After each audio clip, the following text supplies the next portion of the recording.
Hello बच्चों, आप लोग कैसे हो। मेरा नाम मयंक है और मैं आपका स्वागत करता हूं थर्मोडायनेमिक लेक्चर सीरीज के थर्ड लेक्चर में।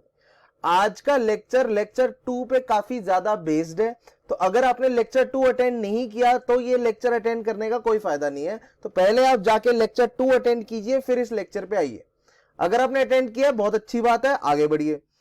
तो गाइज, आज के लेक्चर के कुछ बेसिक कंटेंट्स मैं आपके साथ सामने रिवील कर देता हूं। आज हम रिवर्सिबल आइसोथर्मल और रिवर्सिबल एडियाबैटिक प्रोसेस डिस्कस करेंगे। एक काफी इंपॉर्टेंट चीज है which is reaction versus process. दोनों चीजों का बहुत बार मेंशन होता है थ्रू आउट द थर्मोडायनेमिक्स, तो हम समझेंगे what are the exact differences between reaction and process. इसके अलावा एक और चीज पढ़ने वाले हैं, किरचॉफ इक्वेशन। ठीक है, आप ऐसे समझ लो ये equation thermodynamics for a reaction के ऊपर बेस्ड है। थर्मोडायनेमिक्स फॉर अ प्रोसेस नहीं, थर्मोडायनेमिक्स रिलेटेड टू रिएक्शन।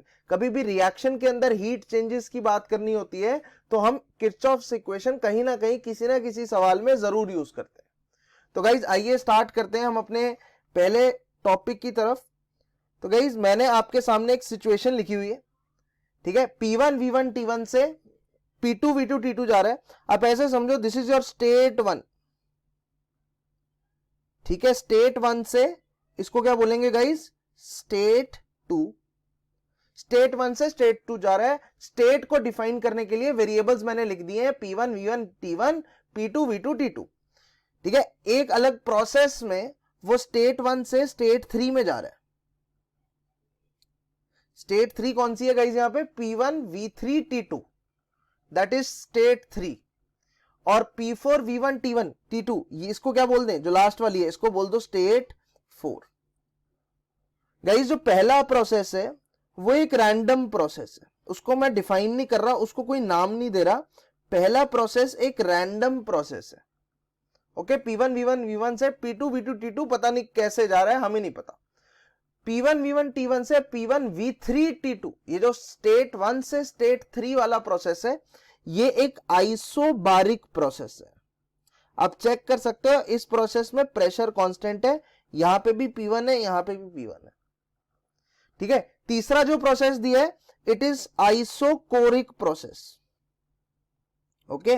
आप यहां पे देख पाओगे लेफ्ट साइड स्टेट 1 में V1 है और स्टेट 4 में भी V1 है। तो मैं आपसे कुछ वेरिएबल्स का डिस्कशन करना चाहता हूं यहां पे। Do you think there is any relation between इसका डेल्टा U1, इसका डेल्टा U2, इसका delta U3? Do you think delta U1, delta U2, delta U3 इन तीनों में से किसी में भी कोई रिलेशन है? Do you think that? The answer is yes. Delta U की डेफिनेशन क्या होती है, एप्लीकेशन कर रहा हूं पिछले लेक्चर की। डेल्टा U की डेफिनेशन क्या होती है, it is N into CV into delta T। Broadly हमने चेक किया था पिछली क्लास में, delta U is equal to NCV delta T। और अगर आप देखोगे डेल्टा T इसमें कितना है, T2 minus T1। Delta T is final temperature minus initial temperature, state 2 का टेम्परेचर माइनस स्टेट 1 का टेम्परेचर, वो डेल्टा T है। अच्छा, स्टेट 3 और 1 में कंपेयर करोगे तो भी डेल्टा T की वैल्यू कितनी है, T2 माइनस T1। और स्टेट 4 और 1 में डेल्टा T कंपेयर करोगे, इसमें भी क्या वैल्यू है, T2 माइनस T1। इंटरेस्टिंगली तीनों प्रोसेसेस का डेल्टा T क्या है, सेम है। तीनों प्रोसेसेस का डेल्टा T सेम है। अगर डेल्टा T की वैल्यू सेम होगी, N और CV तो सेम ही होंगे क्योंकि मोल्स ऑफ गैस चेंज नहीं हो रहे, प्रोसेस है। CV depends on the nature of gas, nature of gas भी चेंज नहीं हो रही क्योंकि प्रोसेस है। तो since it is a process, NCV constant, NCV constant है तो delta T is basically constant, तो delta U is also a constant. अगर आप तीनों प्रोसेसेस में चेक करो डेल्टा T की वैल्यू सेम आ रही है, अगर डेल्टा T की वैल्यू तीनों प्रोसेसेस में सेम आ रही है तो in that case delta U की वैल्यू भी तीनों प्रोसेसेस में सेम आएगी। तो what is the relation guys, relation is delta U1 is equal to delta U2 is equal to delta U3। I hope आपको ये चीज क्लिक कर गई होगी अब तक तो, ठीक है। अगर मैं यहां पे एक और रिलेशनशिप पूछूं आपसे, what about delta H1, delta H2 delta H3। तीनों प्रोसेसेस के डेल्टा H में कोई रिलेशन है क्या? आप फिर से यही सोचोगे, डेल्टा H को कैसे लिखवाया था हमने कैसे लिखा था? Delta H is equal to N into CP into delta T, heat capacity at constant pressure, CP use किया था इसमें। यहां पे एन और सीपी कांस्टेंट है ऑब्वियसली, तो डेल्टा टी अगर सेम है तीनों प्रोसेसेस का, तो ऑब्वियसली डेल्टा H भी सेम आ जाएगा। तो यहां से एक स्ट्रेट फॉरवर्ड एक और relation, delta H1 is equal to delta H2 is equal to delta H3। यहां तक सबको क्लियर है? Very nice.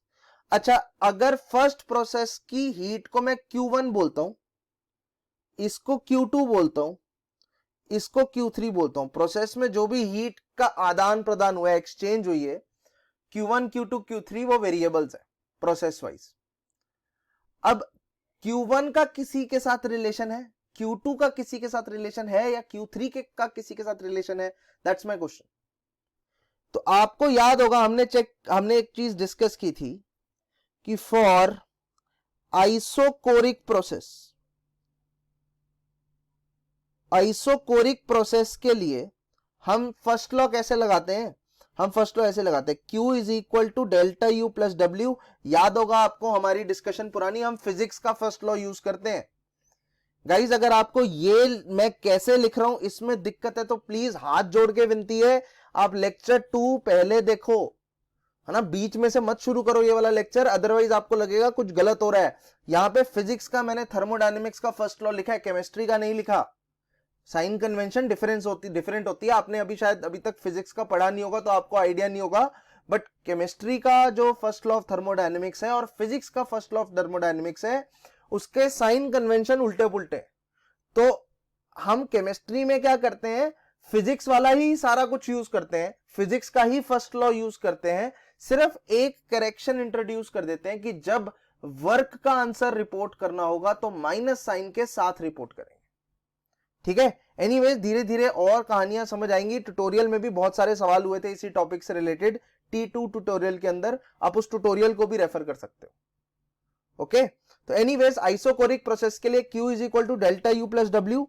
Q आइसोकोरिक है तो Q को QV लिख सकते हैं, is equal to delta U plus W। W को integral of P external dV लिख सकते हैं, और dV को बहुत इंटरेस्टिंगली क्या मार्क कर देंगे? 0, बिकॉज आइसोकोरिक प्रोसेस पे वॉल्यूम कांस्टेंट है तो चेंज इन वॉल्यूम 0 हुई ना।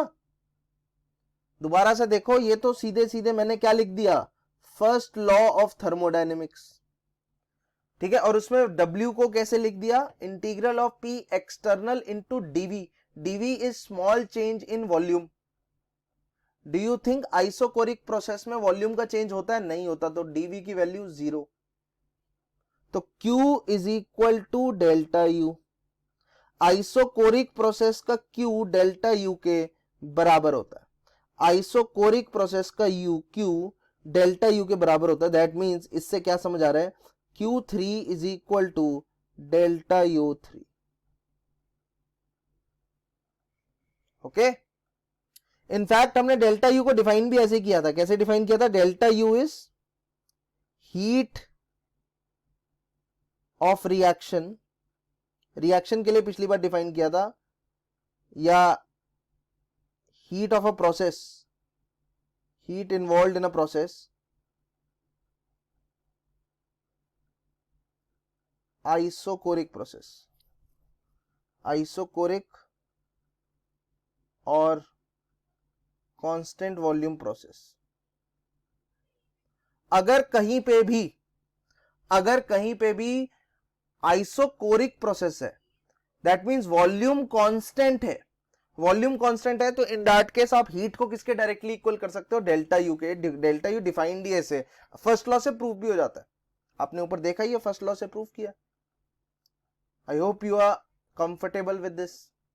सिमिलरली हमने एक और चीज डिस्कस की थी, for isobaric process. For isobaric process, isobaric process आपको याद होगा डेल्टा H की वैल्यू QP के बराबर होती है। मतलब जितना भी आप हीट का आदान प्रदान करोगे, कांस्टेंट प्रेशर पे उसकी वैल्यू डेल्टा एच के बराबर होगी। ये भी हमने लेक्चर 2 में प्रूव किया है, प्रूव्ड इन L2। तो प्लीज पहले L2 चेकआउट करेंगे फिर L3 पे आएंगे, बार बार वही चीज बोल रहा हूं। तो यहां पे इस स्टेटमेंट के थ्रू मैं एक यहां पे ये चीज मेंशन कर सकता हूं कि Q2 की वैल्यू इस केस में किसके इक्वल है, because this is an isobaric process.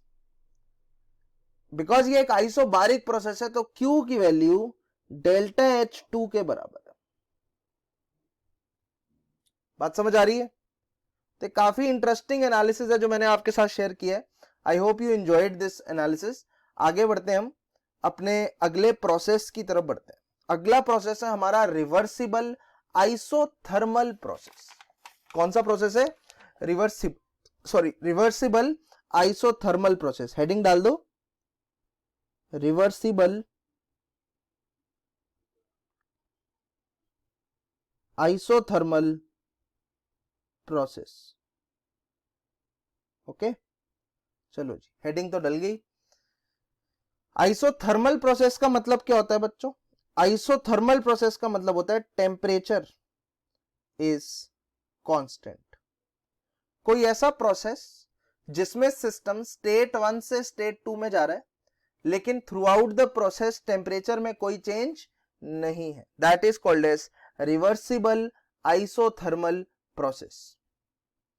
ठीक है, टेम्परेचर इज कांस्टेंट, ऑब्वियसली इसका मतलब क्या होगा, dt की वैल्यू भी जीरो होगी और डेल्टा टी की वैल्यू भी जीरो होगी। कभी भी टेम्परेचर चेंज नहीं हो रहा तो small and change in temperature भी जीरो है, लार्ज चेंज इन टेम्परेचर भी जीरो है। आइसोकोरिक में भी ऐसे ही dv की वैल्यू भी जीरो है, डेल्टा v की वैल्यू भी जीरो है। Anyways, so small change in temperature is zero, large change of temperature is also zero. Okay, तो अगर मैं यहां पे आपको फर्स्ट लॉ अप्लाई करके दिखाऊं, फर्स्ट लॉ हमने कैसे अप्लाई करना सीखा है, हम फिजिक्स वाला यूज करते हैं। कैसे करते हैं? Q is equal to delta U plus W लिख के। ठीक है, Q is equal to delta U plus W लिख के। अब यहां पे आपको पता है डेल्टा यू की वैल्यू क्या होती है, हमने डिस्कस कर रखी है, n into CV into delta T. And अभी अभी मैंने आपको बताया कि delta T is zero, that means delta U is also zero. ठीक है, एक आइसोथर्मल प्रोसेस के लिए डेल्टा यू जीरो होता है, बिकॉज टेम्परेचर में चेंज नहीं तो इंटरनल एनर्जी में चेंज नहीं।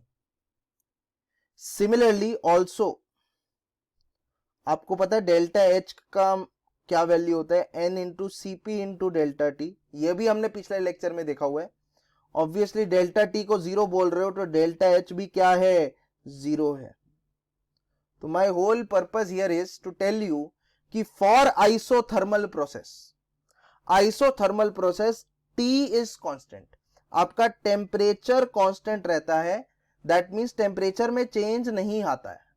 अगर टेम्परेचर में चेंज नहीं आता तो डेल्टा टी को मैं जीरो लिख सकता हूं, that means NCV delta T, delta T को जीरो डाल दिया तो delta U is also zero. Similarly delta H is also zero.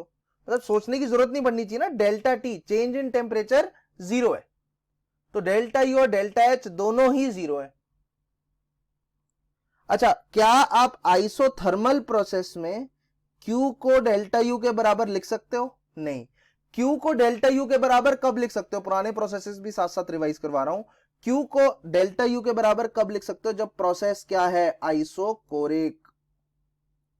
Q को डेल्टा H के बराबर कब लिख सकते हो? जब प्रोसेस क्या है, आइसोबारिक।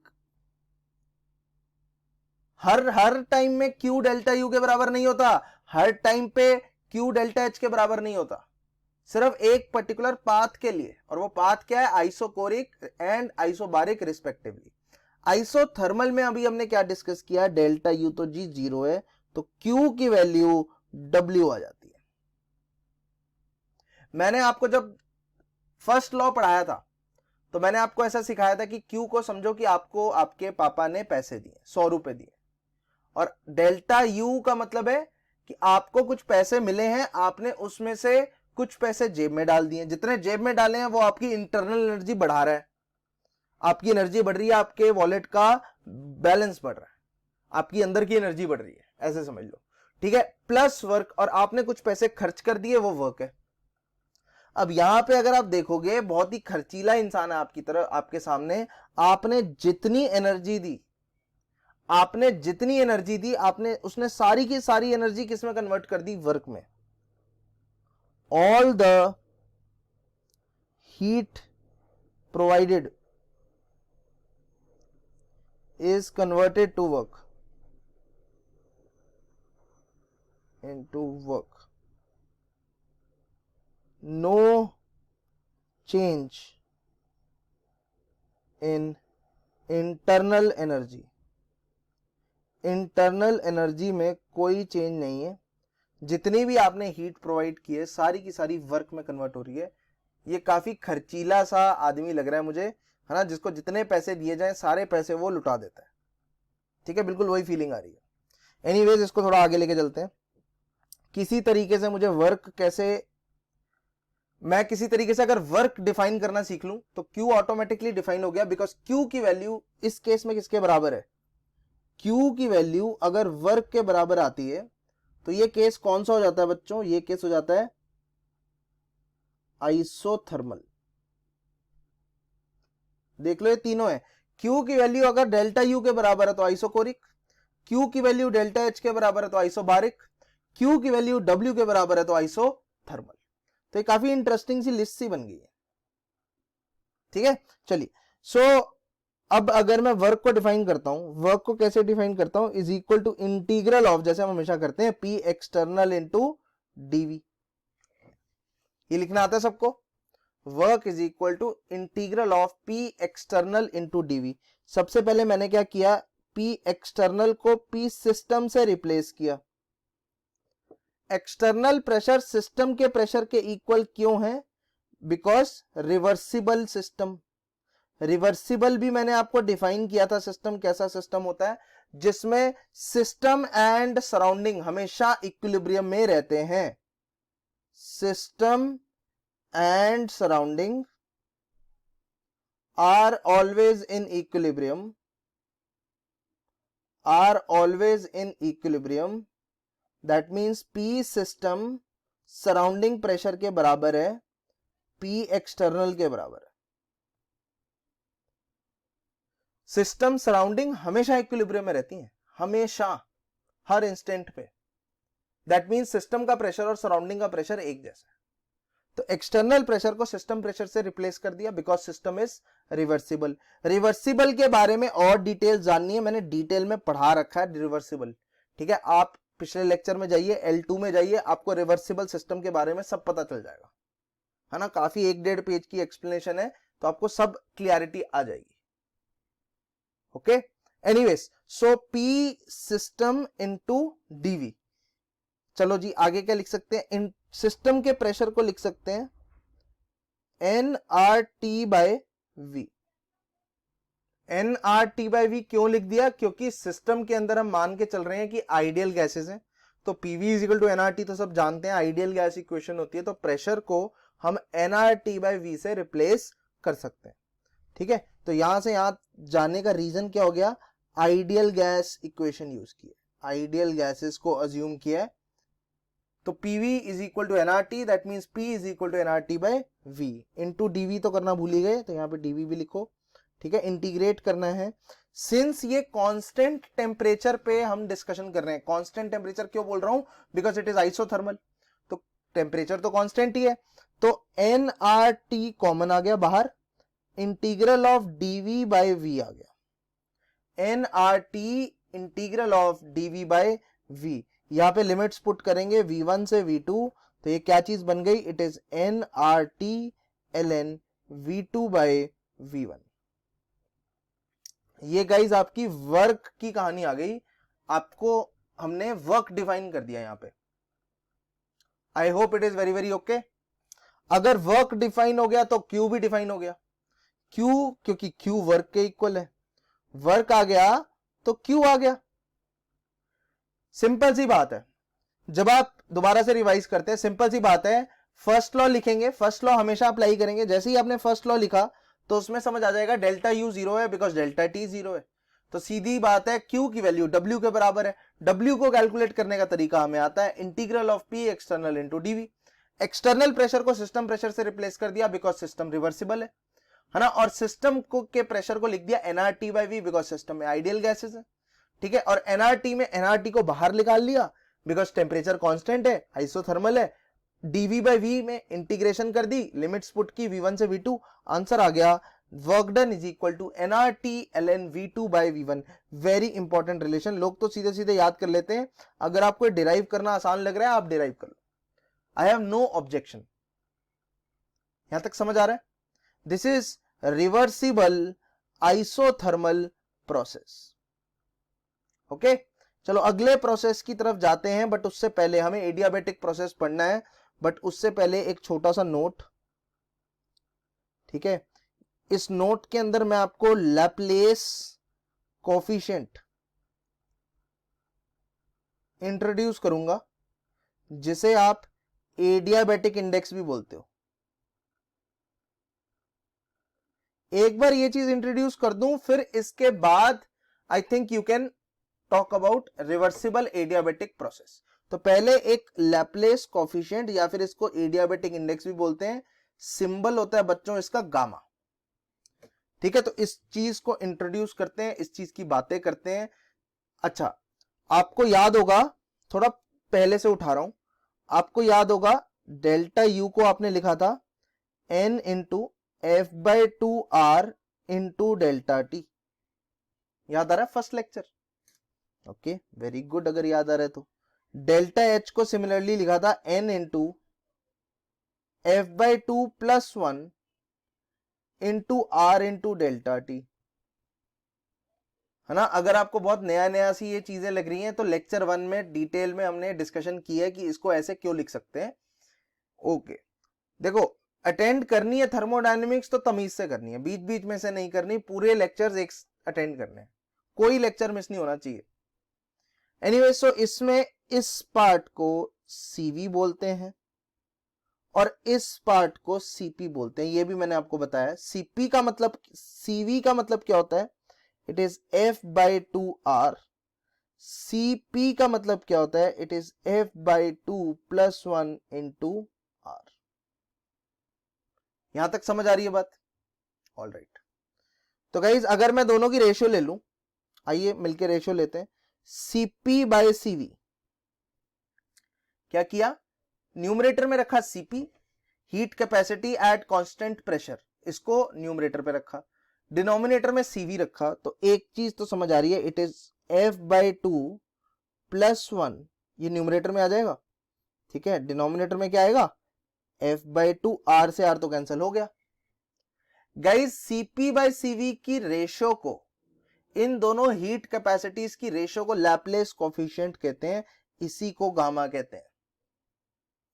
तो गामा की वैल्यू ये भी हो सकती है, और गामा को और क्या लिख सकते हो आप? 1 प्लस टू बाई एफ, ये यहीं से आ गया है। जरा चेक करो, एफ बाई टू से एफ बाई टू कैंसल, मतलब अलग अलग ले लिया, ठीक है। F by two divided by F by two plus one divided by F by to, तो एफ बाई टू कैंसिल, तो 1 आ गया।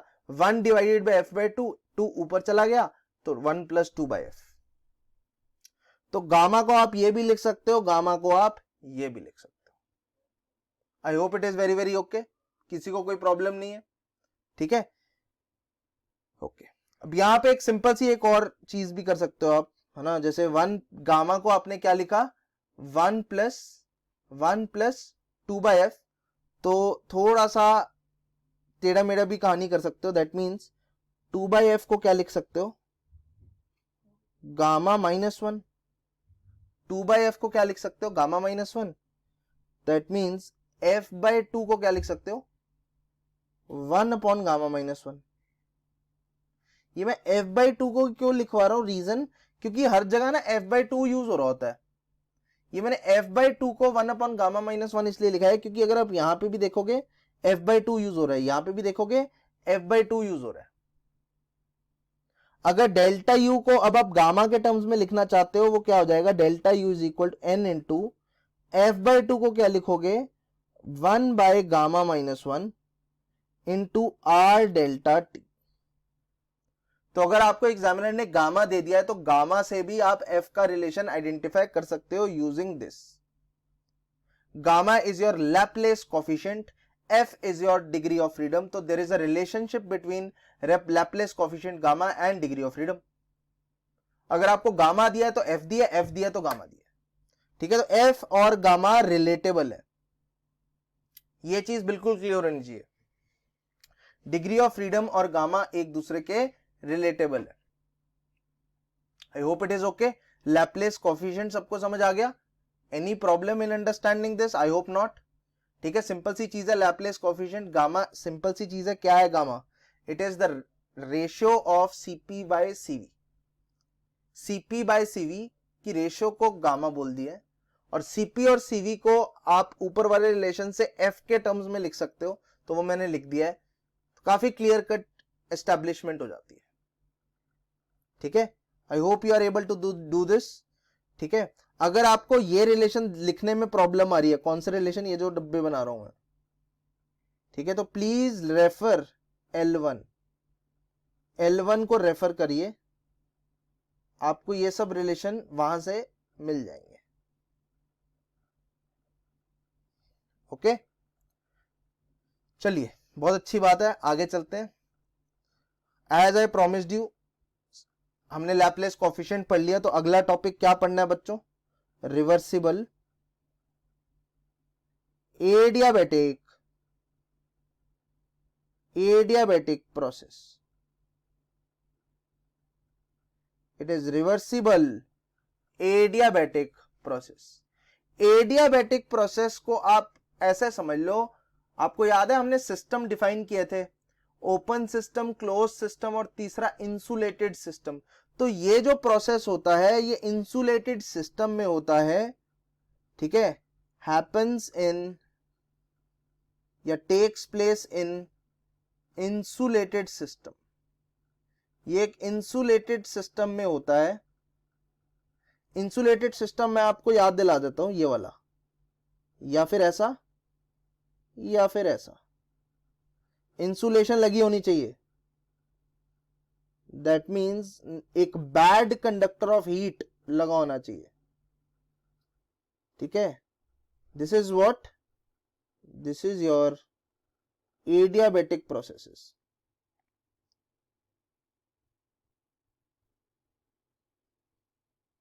ठीक है, these were the insulated systems. तो जो एडियाबैटिक प्रोसेस होता है वो इंसुलेटेड सिस्टम्स में होता है. बात समझ आ रही है? इंसुलेटेड सिस्टम होना चाहिए. दैट मींस Q की वैल्यू, इंसुलेटेड सिस्टम मतलब Q की वैल्यू क्या होनी चाहिए बच्चों? 0. हीट की कहानी होनी नहीं चाहिए, पिक्चर में नहीं आनी चाहिए. अगर Q की वैल्यू 0 है, कोई हीट का आदान प्रदान नहीं हो रहा, तो दैट मींस अगर मैं यहां पे फर्स्ट लॉ अप्लाई करता हूं, first law says Q is equal to delta U plus W. Again physics वाला फर्स्ट लॉ यूज कर रहे हैं. आई होप अब तक तो फीलिंग आई होगी, है ना, हैंग हो गया होगा सिचुएशन का, क्या करने की कोशिश कर रहे हैं. तो Q is equal to delta U plus W use कर रहे हैं. Q को 0 बोल रहे हैं. दैट मीन्स W की वैल्यू माइनस डेल्टा U है. W की वैल्यू माइनस डेल्टा U है. इससे क्या चीज समझ आ रही है? कि work is done on expense of internal energy. आपको याद है वो पैसे वाली थ्योरी? आपको याद है पैसे वाली थ्योरी? आप अपने पापा से पैसे मांगने गए, पापा ने आपको क्या दिया? ठेंगा. कुछ नहीं दिया, 0 रुपीस.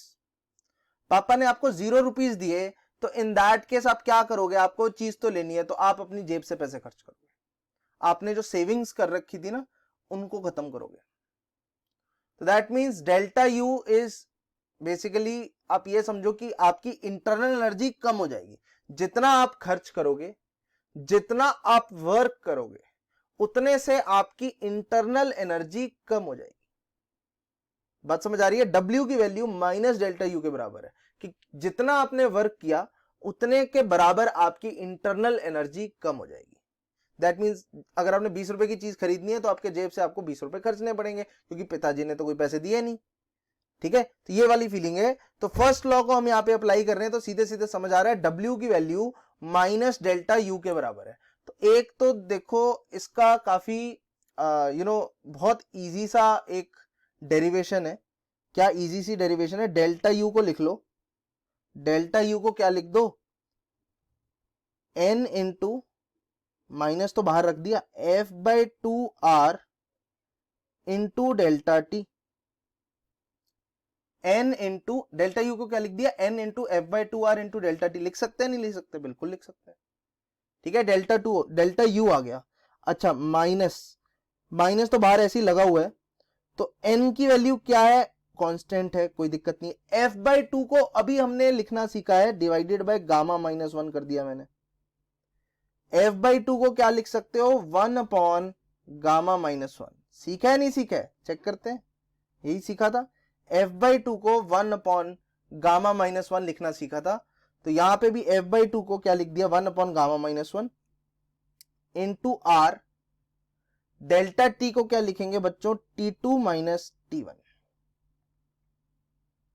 बात समझ आ रही है? अब इसको थोड़ा सा और सिंप्लीफाई करते हैं। डिवाइडेड बाय गामा माइनस 1 तो है ही, माइनस को अंदर अंदर ले जाते हैं, तो NRT1 माइनस NRT2। माइनस को अंदर ले गए, T2 माइनस T1 का T1 माइनस T2 हो गया। यहां तक ठीक समझ आ रहा है? वर्क समझ आ गया? अच्छा, NRT1 को आप लिख सकते हो P1V1 और NRT को आप लिख सकते हो P2V2। तो basically PV is equal to NRT लगाया यहां पे, और कुछ नहीं। आइडियल गैस की बात की है यहां पे, आइडियल गैस की बात करती है। PV is equal to NRT लगाया, P1V1 minus P2V2 divided by gamma minus 1। This is the value of work. बात समझ आ रही है? ठीक है, तो ये एक इजी मेथड है डेल्टा यू निकालने का, डेल्टा यू से W निकालने का एक इजी मेथड है।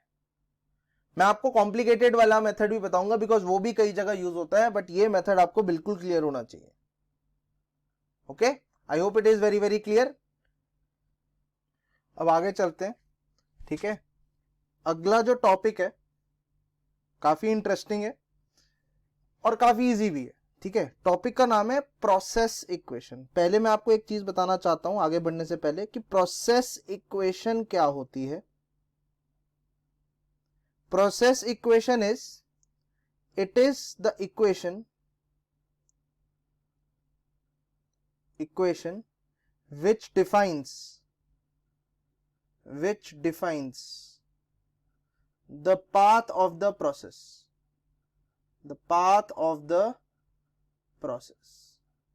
क्या आज तक हमने कोई प्रोसेस इक्वेशन देखी है? बिल्कुल देखी है। आइए दोबारा से दिखाता हूं। पहली जो चीज है, पहला जो प्रोसेस हमने पढ़ा था वो कौन सा था, आइसोबारिक प्रोसेस। दूसरा प्रोसेस कौन सा पढ़ा था, आइसोकोरिक प्रोसेस। ये पिछले लेक्चर में पढ़े थे। आज के लेक्चर में कौन सा पढ़ा है, आइसोथर्मल प्रोसेस, आइसोथर्मल प्रोसेस। और फोर्थ प्रोसेस कौन सा गाइस, एडियाबेटिक प्रोसेस। ठीक है, तो ये सब हमने पढ़े हैं। आइसोबारिक प्रोसेस की प्रोसेस इक्वेशन क्या होगी, P is equal to constant. Isobaric की प्रोसेस इक्वेशन क्या हो गई, P is equal to constant, pressure is constant. This is the process equation only. ये डिफाइन कर रही है प्रोसेस को। ठीक है, या फिर आप प्रेशर को, अगर सारे आइडियल गैसेस हैं तो प्रेशर को लिख सकते हो कि it is nRT/V is constant. एक ही बात है, प्रेशर को nRT/V लिखना कौन सी बड़ी बात है। सिमिलरली आइसोकोरिक के लिए अगर मुझे लिखना है तो V is constant, this is what defines process. या फिर आप इसको ऐसे भी लिख सकते हो, वॉल्यूम को क्या लिख सकते हो, nRT/P इज कांस्टेंट। वॉल्यूम को क्या लिख दिया, PV इक्वल टू nRT जानते हैं, तो वॉल्यूम इज nRT/P, ये लिख दिया। आइसोथर्मल को क्या लिख सकते हैं, T is constant. T constant है तो क्या लिख सकते हैं, nRT, PV is equal to nRT होता है। ठीक है, T कांस्टेंट है, that means PV by NR की वैल्यू कांस्टेंट है। ठीक है, ये प्रोसेस इक्वेशन है आइसोथर्मल की। आइसोथर्मल के बाद एडियाबैटिक की जो प्रोसेस इक्वेशन है ना, थोड़ी यूनिक सी है। वो क्या है मैं आपको बता देता हूं। It is PV to the power gamma is constant. This is the process equation, PV to the power gamma is constant. आइए जरा चेक करते हैं क्या ये सही प्रोसेस इक्वेशन है ना। वेरीफाई तो कर ही सकते हैं, चलो प्रूव नहीं करते। प्रूफ भी बहुत आसान है इसका, है ना। फिजिक्स में हम पढ़ते हैं, यहाँ पे बहुत ज्यादा डिटेल में जाने की जरूरत नहीं है। मैं प्रूव नहीं बता रहा, ठीक है। मैं बस चेक करके बता रहा हूं कि ये इक्वेशन सही है कि नहीं है। ये मैं जरूर चेक कर सकता हूं, प्रूफ नहीं करूंगा। ठीक है, तो आइए जरा ऐसा करते हैं, वर्क इससे निकालने की कोशिश करते हैं। अगर work done in adiabatic process निकालना है तो आप बोलोगे integral of P external into DV. Since it is reversible तो एक्सटर्नल प्रेशर को सिस्टम प्रेशर से रिप्लेस करोगे। यहां तक तो समझ आ ही रहा होगा। ओके, फिर इसके बाद प्रेशर को किससे रिप्लेस करोगे? आपको पता है side by side PV to the power gamma is constant, some constant K मान लेते हैं। तो PV to the power gamma is K, ये आपको गिवन है। तो प्रेशर को क्या लिख सकते हो? K divided by V to the power gamma. तो प्रेशर सिस्टम के को क्या लिख दिया? K divided by V to the power gamma into DV. यहां तक क्लियर है? के को बाहर निकाल दिया, कांस्टेंट है, इंटीग्रल के बाहर आ गया। अब DV divided by V to the power gamma को इंटीग्रेट करना है फ्रॉम v1 टू v2। एक सिंपल सा इंटीग्रेशन है, ठीक है। तो इसको कैसे करेंगे? के इंटू इंटीग्रेट किया v to the power minus gamma को इंटीग्रेट करना, तो it is v to the power minus gamma plus 1 upon 1 minus gamma. ठीक है, और यहां पे आपने लिमिट्स पुट की v1 से v2। वर्क निकाल रहे हैं, चलो k अपॉन 1 माइनस गामा। ठीक है, पहले v2 डालोगे, यहां पे लिखेंगे v2 to the power minus gamma plus 1 minus v1 to the power minus gamma plus 1। Okay, थोड़ा रीअरेंजमेंट करूंगा यहां पे, आपको समझ आ जाएगा। k अपॉन 1 माइनस गामा, इसको लिखो v2 upon v2 to the power gamma, v2 upon v2 to the power gamma minus v1 upon v1 to the power gamma. यहां तक समझ आ रहा है? Very nice.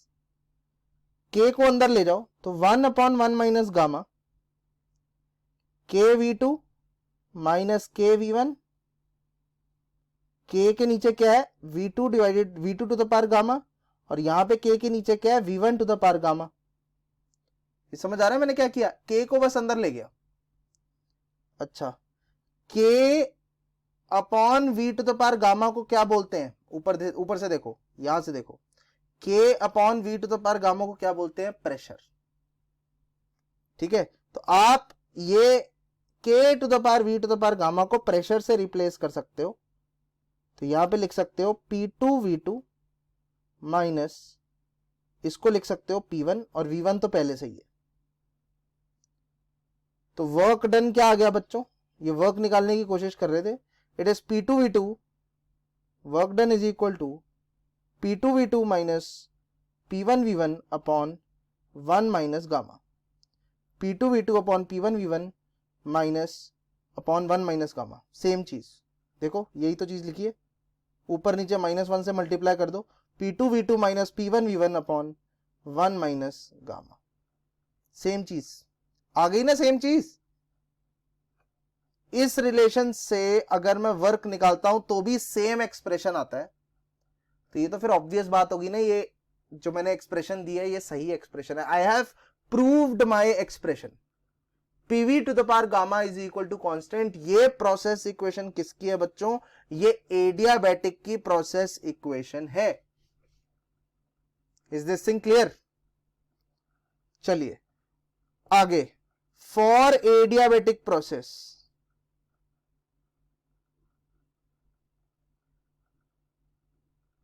Reversible adiabatic process के लिए प्रोसेस इक्वेशन क्या है? PV to the power gamma is constant।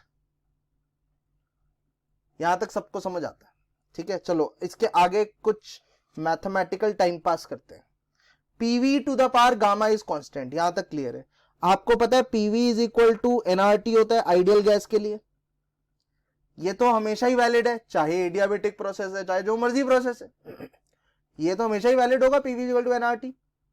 अब यहां पे जनरली N और R तो कांस्टेंट होते हैं, मोल्स कांस्टेंट है प्रोसेस के लिए, R तो पैदाइशी कांस्टेंट है, तो PV/T क्या होता है बच्चों, ये एक कांस्टेंट नंबर होता है। PV/T इज कांस्टेंट, बिल्कुल ठीक है। अब अगर मैं क्या करूं, प्रेशर को वॉल्यूम के टर्म्स में जरा यहां ऐड कर दो। PV to the power gamma is some constant K मान लेते हैं, तो प्रेशर की वैल्यू क्या आ गई बच्चों, K divided by V to the power gamma.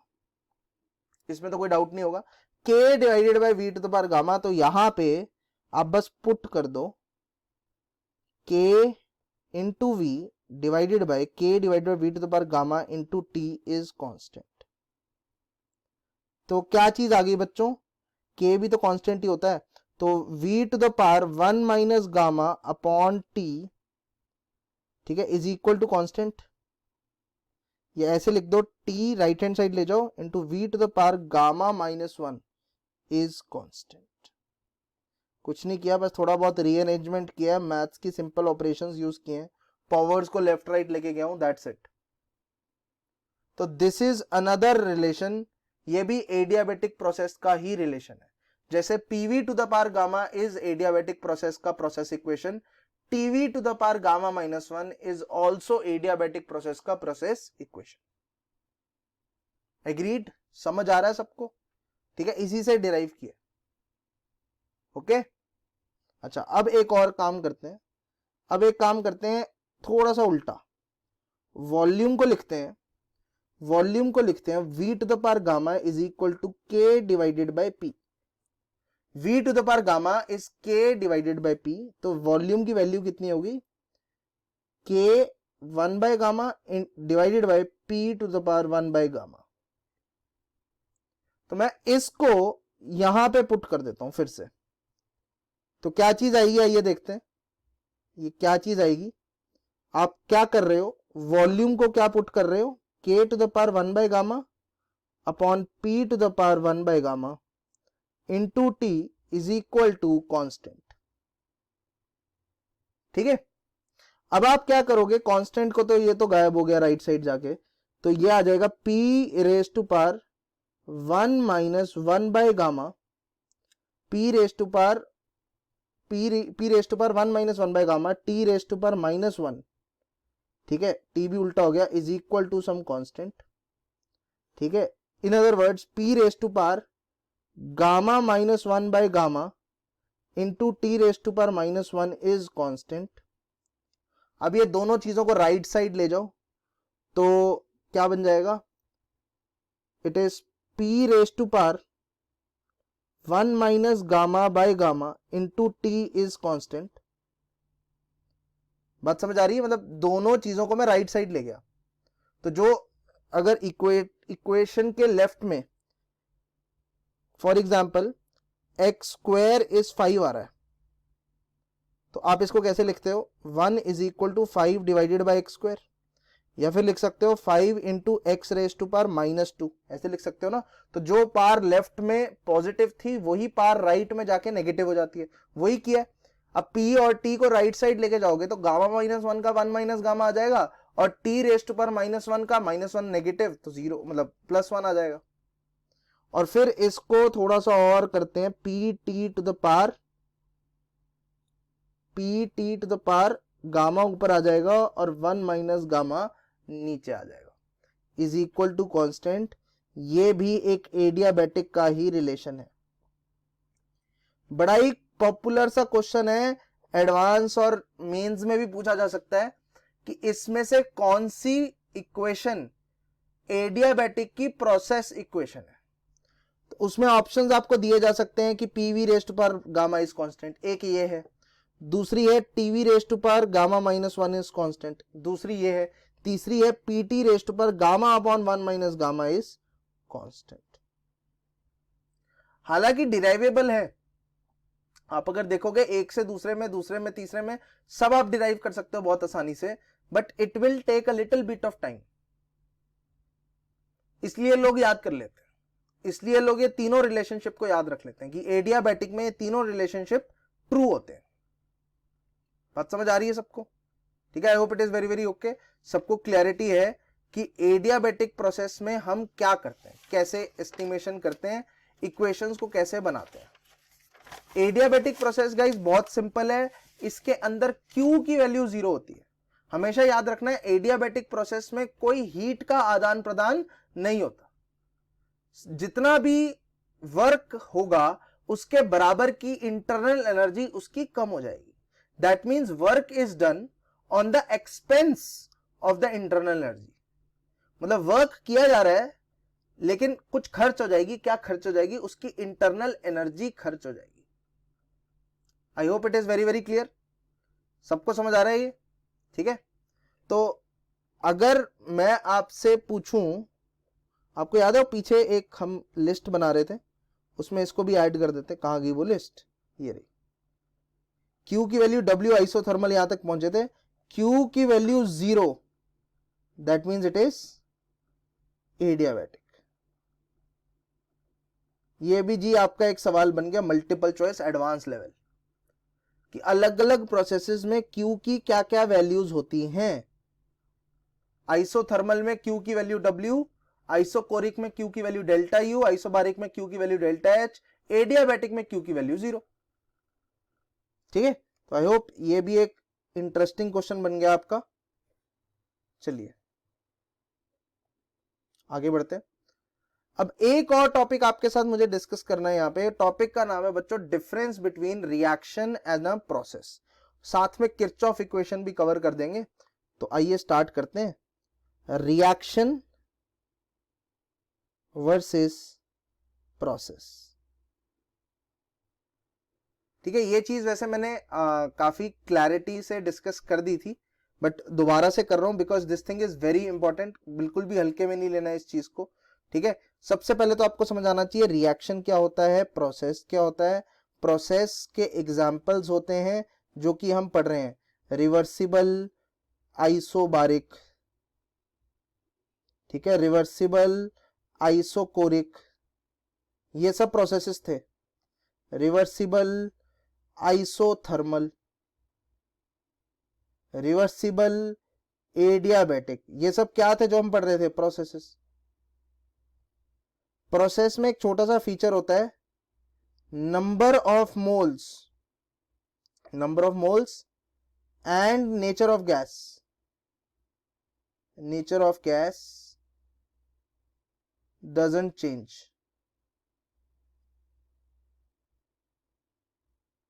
Number of moles, एक प्रोसेस के अंदर नंबर ऑफ मोल्स सेम रहते हैं और गैसेस की नेचर चेंज नहीं होती। आप बेसिकली कभी कंप्रेस कर रहे हो, कभी एक्सपैंड कर रहे हो, इनमें से कोई एक पाथ यूज कर रहे हो, आइसोबोरिक, आइसोबारिक, आइसोकोरिक, आइसोथर्मल, सब प्रोसेसेस है। और इन प्रोसेसेस में नंबर ऑफ मोल्स चेंज नहीं होंगे, नेचर ऑफ गैस चेंज नहीं होगी। ठीक है, सब चीजें सेम रहेंगी। प्रोसेस के लिए आप जब डेल्टा यू डिफाइन करते हो, प्रोसेस के लिए जब आप डेल्टा यू डिफाइन करते हो, कैसे करते हो? You do it like this कि delta U is basically n into f by 2 r t of final state minus n into f by 2 r into t of first state. So this is u2 minus u1. याद आ रहा होगा आपको? Delta U का मतलब है final internal energy minus initial internal energy. Internal energy को define करने के लिए आप ऐसे बोलते हो u is equal to n into F by 2 into R into T. That's how you define internal energy. Okay, ये फर्स्ट लेक्चर में काफी डिटेल में है, तो आप वहां पे जाके चेक कर सकते हो। अब यहाँ पे आपको पता है नेचर ऑफ गैस चेंज नहीं होगी, नेचर ऑफ मोल्स चेंज नहीं होंगे, तो डेल्टा यू को कैसे लिखते हो? You write it like this कि n into F by 2 R same है, तो T2 minus T1, that means n into f by 2 r into delta t. That's how you come to this expression. ठीक है, n into F by two R common ले लिया, T2 minus T1 आ गया bracket में, and that is delta T। ये delta U की value है बेटा। सिमिलरली आप डेल्टा H भी ऐसे कैलकुलेट करते हो, n into F by two plus 1 into R into delta T, ऐसे ही करते हो डेल्टा H भी कैलकुलेट। अगर टेम्परेचर कांस्टेंट होता है, if delta T is 0, temperature is constant, अगर टेम्परेचर कांस्टेंट होता है तो आपको समझ आता है डेल्टा U भी 0 हो जाएगा, डेल्टा H भी 0 हो जाएगा। सब समझते हैं इस बात को? अगर टेम्परेचर कांस्टेंट हो गया तो डेल्टा U भी 0 हो जाएगा, डेल्टा H भी 0 हो जाएगा। एग्रीड? किसी को कोई प्रॉब्लम इसमें नहीं होगी ऑब्वियसली, ये सब चीजें हम डिटेल में पढ़ चुके हैं। अब दूसरी तरफ रिएक्शन पे आते हैं। जरा रिएक्शन के बारे में ये सब चीजें सोचे। रिएक्शन का कोई एग्जांपल? रिएक्शन का एग्जांपल हाँ बिल्कुल है, N2 plus 3H2 gives you 2NH3। ये लो जी एग्जांपल, ठीक है। बहुत सारे हैं, इसमें से कोई एक एग्जांपल जैसे मैंने ले लिया। कोई रिएक्शन आपका कैसा दिखाई देता है? ऐसे दिखाई देता है। प्रोसेस राइट साइड देखो। अगर मैं आपको बताता हूं रिएक्शन कैसे होता है तो आप सुन के थोड़ा सा कुछ कुछ यादें ताजा हो जाएंगी थर्मोकेमिस्ट्री की। Reaction takes place at constant temperature and pressure. ये क्या बोल दिया? रिएक्शन कांस्टेंट टेम्परेचर पे होता है। यस, रिएक्शन को एक कांस्टेंट टेम्परेचर पे किया जाता है।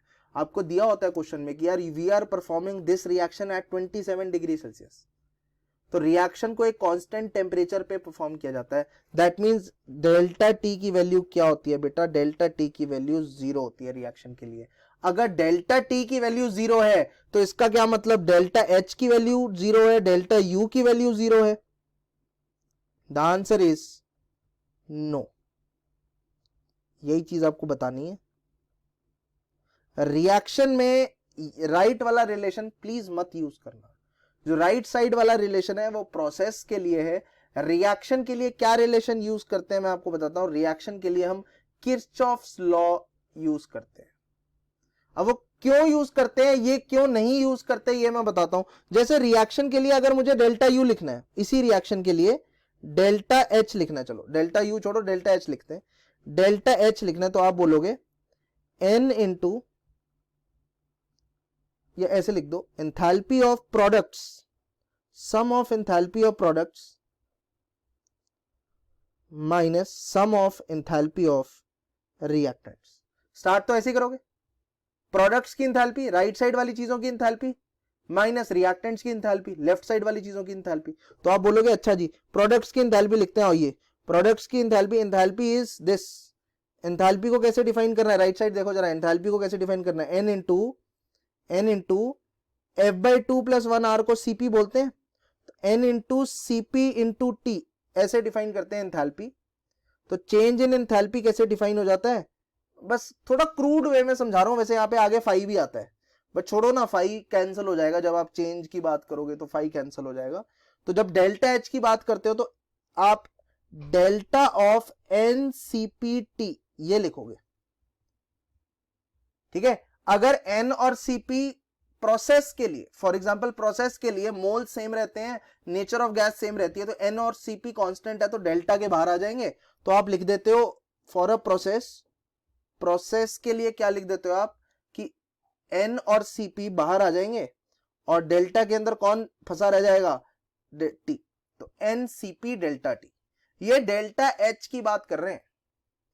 Here I am talking about delta H for a process. लेकिन अगर मुझे यहां पे delta H for a reaction देखना है तो मैं यहां पे क्या करूंगा? Enthalpy of products minus enthalpy of reactants. तो प्रोडक्ट की एंथैल्पी निकालने के लिए ऑब्वियसली ये 2 और 3 इनके मोल्स को भी ध्यान देना पड़ेगा। तो प्रोडक्ट्स की एंथैल्पी निकालने के लिए मैं लिखूंगा प्रोडक्ट्स का एनसीपीटी माइनस रिएक्टेंट्स का एनसीपीटी। प्रोडक्ट्स का एनसीपीटी मतलब 2 into CP of ammonia NCPT of products minus NCPT of reactants, NCPT of reactants। बात समझ आ रही है? ठीक है, तो आपको एक चीज समझ आएगी कि इसको हम ऐसे भी लिख सकते हैं, टेम्परेचर को अगर कॉमन ले लूं मैं तो क्या चीज आ गई, 2CpNH3 minus CpN2 minus 3CpH2। इस चीज को हम एक नया वर्ड दे देते हैं, this is called as delta Cp, change in Cp। इसमें मोल्स को कंसिडर करना होता है, ठीक है, तो this is called as delta Cp। तो डेल्टा H की वैल्यू क्या आ गई बच्चों, डेल्टा H की वैल्यू आ गई T into delta Cp। Delta H की वैल्यू आ गई T into delta Cp, where delta Cp is equal to, ठीक है, Cp of products minus Cp of reactants, sigma Cp products minus sigma Cp reactants, है ना। फालतू का टाइम हम बस प्रूव करने में लग रहे हैं। अब फिर से आप क्या करो, डेल्टा H को T1 टेम्परेचर पे निकालो तो ये आ जाएगा delta H T1 is equal to T1 into delta Cp। फिर डेल्टा H को T2 टेम्परेचर पे निकालो तो delta H T2 is equal to T2 into delta Cp। अब आप इन दोनों को माइनस कर दो तो delta H T2 minus delta H T1 is equal to delta Cp T2 minus T1। This is called as Kirchhoff's equation. काफी मेहनत लगी यहां तक पहुंचने में। मेहनत जब इतनी लग जाती है तो दिमाग में घंटी बजती है, नहीं हमसे नहीं होगा। यही घंटी बजती है सबके दिमाग में, हमसे नहीं होगा, बिल्कुल नहीं होगा। ठीक है, नहीं होगा तो क्या फर्क पड़ता है, याद कर लो ना, इस इक्वेशन को याद कर लो, डेरिवेशन से बच जाओ। बात समझ आ रही है? इक्वेशन को याद कर लो, डेरिवेशन से बच जाओ, सिंपल सा रीजन है। Otherwise it's relatively little tough, है ना। 2 बार सब्ट्रैक्शन करनी पड़ती है, ठीक है, एक बार ऊपर प्रोडक्ट्स माइनस रिएक्टेंट्स के केस में और एक बार फिर नीचे 2 टेम्परेचर पे 2 इक्वेशन बनाते हो और फिर उनको आपस में सब्ट्रैक्ट करते हो, वहां से किरचॉफ इक्वेशन की डेरिवेशन है, ठीक है। तो हालांकि ये दिखने में बड़ी इंटरेस्टिंग सी लगती है, बट मुझे ऐसा लगता है कि डायरेक्ट आपको किरचॉफ इक्वेशन आनी चाहिए। This is one of such topics which should be very very clear, ठीक है। ऐसे टॉपिक्स होते हैं ना जो याद रहने चाहिए। जैसे अगर मैं आपसे पूछता हूं delta U is equal to NCV delta T, याद रहता है? बिल्कुल रहता है। Delta H is equal to NCP delta T, याद रहता है? ये भी रहता है। डिराइव क्यों नहीं करते? आती तो है डेरिवेशन। अरे इतनी बार पूछी जाती है चीजें कि याद कर ली हमने, फॉर्मूले याद कर लिए। सिमिलरली किरचॉफ का भी मैंने यहां पे बताया तो है एप्लीकेशन कैसे करते हैं, ठीक है, लेकिन ये फॉर्मूला याद कर लो, delta H at T2 minus delta H at T1 is equal to delta Cp T2 minus T1। और डेल्टा Cp निकालने का तरीका यहां पे है, इसको देखो, इसको समझ आ जाएगा। इसको और इसको जरा चेक करो, इसका डेल्टा Cp ऐसे लिखा है मैंने, चेक करना, ऊपर अमोनिया वाला रिएक्शन देखो और ये डेल्टा Cp देखो कैसे लिखा हुआ है, तो ऑटोमेटिकली पता चल जाएगा डेल्टा Cp कैसे निकालते हैं। इंटू T2 माइनस T1 करना है, वहां पे delta H T2 minus delta H T1 करना है। तो दिस इज किरचॉफ्स इक्वेशन, ठीक है, इट्स वेरी इंपॉर्टेंट। इस पर्टिकुलर सेक्शन में आपको क्लियर कट डिफरेंस पता चल गया होगा कि रिएक्शन और प्रोसेस में क्या है। प्रोसेस में अगर टेम्परेचर कांस्टेंट होता है, प्रोसेस में अगर टेम्परेचर कांस्टेंट होता है तो डेल्टा टी जीरो मतलब डेल्टा यू डेल्टा एच दोनों जीरो, है ना, ये हमने पढ़ रखा है। लेकिन रिएक्शन के अंदर ऐसा नहीं होता। रिएक्शन के अंदर अगर टेम्परेचर कांस्टेंट है तो कोई और चीज भी चेंज हो रही है। कौन सी चीज चेंज हो रही है? नेचर ऑफ गैस चेंज हो रही है। तो टेम्परेचर कांस्टेंट है लेकिन वो Cp Cv ये सब चीजें चेंज हो रही है, तो रिलेशन कोई और बैठता है। क्या बैठता है? ये बैठता है, ये देखो, delta H is equal to T into delta Cp। Temperature में चेंज नहीं है लेकिन Cp में चेंज है। आई होप ये सब चीजें आपको समझ आ रही होंगी, Kirchhoff's equation.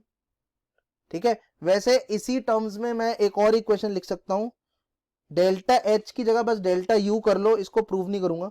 Delta U at T2 minus delta U at T1 is equal to delta CP की जगह CV कर दो इंटू T2 माइनस T1। ये बिल्कुल किरचॉफ की बहन लग रही है ना, वेरी सिमिलर टू किरचॉफ्स। तो ऊपर वाली याद हो गई तो नीचे वाली भी याद हो गई। ठीक है,